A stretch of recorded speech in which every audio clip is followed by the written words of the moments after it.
सोमवार व्रत कथा। सोमवार के व्रत को लेकर मान्यता है कि इस व्रत को करने से भगवान शिव अपने भक्तों की मुराद जल्दी पूरी करते हैं।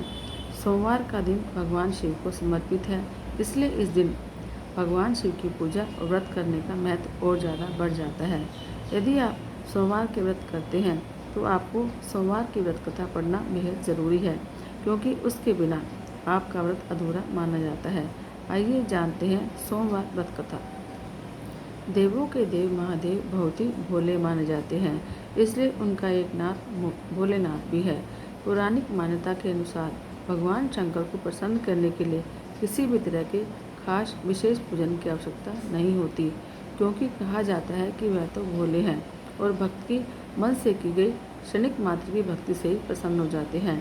अगर आप भी शिव की भक्ति और कृपा पाने के लिए सावन के सोमवार का व्रत करते हैं तो इस कथा से भोलेनाथ को प्रसन्न कर सकते हैं। कथा इस प्रकार है। एक बार किसी एक नगर में एक साहूकार था।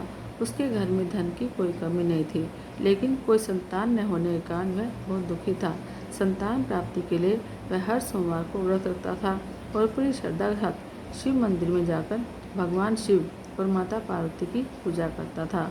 उसकी भक्ति देखकर एक दिन माँ पार्वती प्रसन्न होकर भगवान शिव से साहूकार की मनोकामना पूर्ण करने के लिए निवेदन किया।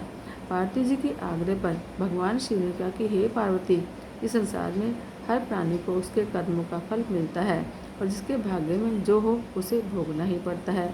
लेकिन पार्वती जी ने साहूकार की भक्ति देखकर उसकी मनोकामना पूरी करने की इच्छा व्यक्त की। माता पार्वती के आग्रह पर शिव जी ने साहूकार को पुत्र प्राप्ति का वरदान तो दिया, लेकिन उन्होंने बताया कि यह बालक 12 वर्ष तक ही जीवित रहेगा। माता पार्वती और भगवान शिव की बातचीत को साहूकार सुन रहा था, इसलिए उसे ना तो इस बात की खुशी थी और ना ही दुख।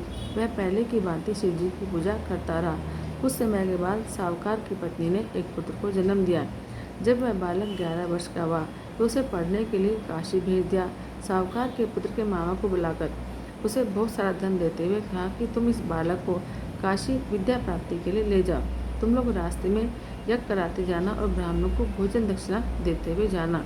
दोनों मामा भांजे इस तरह यज्ञ कराते और ब्राह्मणों को दान दक्षिणा देते काशी नगरी की तरफ निकल पड़े।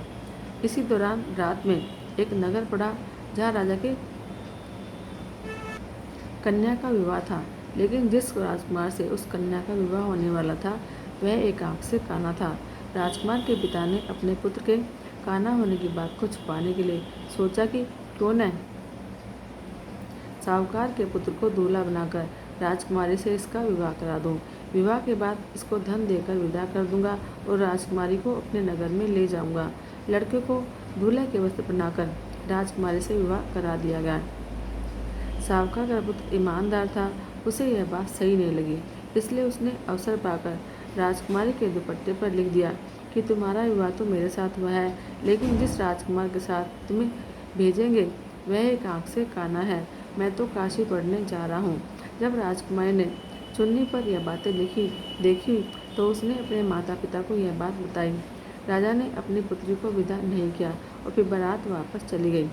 दूसरी ओर साहूकार का लड़का और उसका मामा काशी पहुँचे और वहाँ जाकर उन्होंने यज्ञ किया। जिस दिन लड़का 12 साल का हुआ उस दिन भी यज्ञ का आयोजन था। लड़के ने अपने मामा से कहा कि मेरी तबीयत कुछ ठीक नहीं है। मामा ने कहा कि तू अंदर जाकर आराम कर लो। शिवजी के वरदान के अनुसार कुछ ही देर में उस बालक के प्राण निकल गए। अब मृत भांजों को देख उसके मामा ने विलाप करना शुरू किया। संयोगवश उसी समय शिवजी और माता पार्वती वहाँ से जा रहे थे। माता पार्वती ने भोलेनाथ से कहा, स्वामी, मुझे इसके रोने के स्वर सहन नहीं हो रहे, आप इस व्यक्ति के कष्ट को अवश्य दूर करें। जब शिवजी मृत बालक के पास गए तो वह बोले कि यह उसी साहूकार का पुत्र है जिसे मैंने 12 वर्ष की आयु वाला पुत्र दिया था। अब उसकी आयु पूरी हो चुकी है, लेकिन मातृभाव से विभोर माता पार्वती ने कहा कि हे महादेव, आप इस बालक को और आयु देने की कृपा करें, अन्यथा इसके वियोग में इसके माता पिता भी तड़प तड़प कर मर जाएंगे। माता पार्वती के पुनः आग्रह पर भगवान शिव ने उस लड़के को जीवित होने का वरदान दिया। भगवान शिव जी की कृपा से वह लड़का जीवित हो गया और शिक्षा पूरी करके लड़का मामा के साथ अपने नगर की ओर वापस चल दिया। दोनों चलते हुए उसी नगर में पहुँचे जहाँ उसका विवाह हुआ था। उस नगर में भी उन्होंने यज्ञ का आयोजन किया।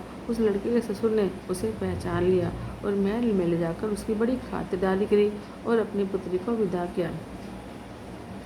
इधर साहूकार और उसकी पत्नी भूखे प्यासे रहकर बेटे की प्रतीक्षा कर रहे थे।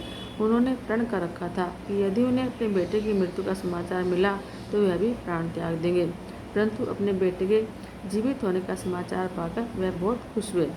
उसी रात भगवान शिव ने साहूकार के सपने में आकर कहा कि हे श्रेष्ठ, मैंने तेरे सोमवार के व्रत करने और व्रत कथा सुनने में प्रसन्न होकर तेरे पुत्र को लंबी आयु का वरदान दिया है।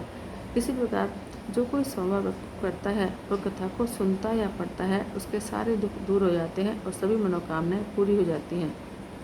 बोलो शंकर भगवान की जय।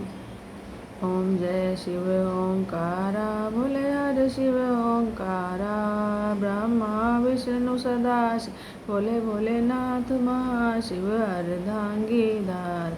ओम हर हर हर महादेव। एकानन चतुरानन पंचानन राजे, भोले पंचानन राजे, हंसासन गरुड़ासन, हंसासन गरुड़ासन, वृषवाहन साजे। ओम हर हर हर महादेव। दो भुज चार चतुर्भुज, दस भुज अति सोहे, भोले दश भुज अति सोहे। तीनों रूप निरक्ता, तीनों रूप निरक्ता, त्रिभुवन जन मोहन। ओम हर हर हर महादेव। अक्षमाला वनमाला रुंडमाला धारी, भोले रुंडमाला धारी, चंदन मृग मद सोहे, बाले शशिधारी। ओम हर हर हर महादेव। श्वेतांबर पीतांबर बागंबर अंगे, भोले बागंबर अंगे, सनकादिक ब्रह्मादिक भूतादिक संगे। ओम हर हर हर महादेव। कर में श्रेष्ठ कमंडल, चक्र त्रिशूल धरता, भोले चक्र त्रिशूल धरता, जग करता जग हरता, जग पालन करता। ओम हर हर हर महादेव।